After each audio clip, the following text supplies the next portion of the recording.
Ma bakir. Ne? Ma bakir var. Mabıkır. Nameto dursun o. Etrafına bak neredeyiz ne mabıkırdı? Nameto dursun o dursun. dur. Ne dedin sen mabıkır ne? Ya ne mabıkırdı? Ne bıraktı dersim hadi ya. Ya abi Allah aşkına şaka mısın sen ya? Ne biçim konuşuyorsun? Hangi dili konuşuyorsun sen?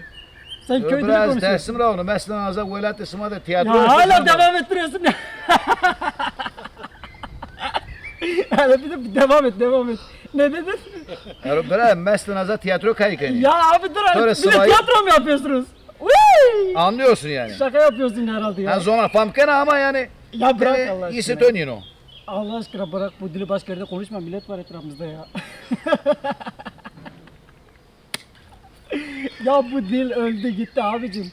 Bu dili kim konuşuyor? Allah aşkına benim nenem bile bilmiyor bu dili. Adam gelmiş kalkmış dağdan bayırdan kalkmış gelmiş. Lan şu güzelliği karşısında sazırca mı konuşuyorlar? Allah'tan korkun be. Allah'tan korkun.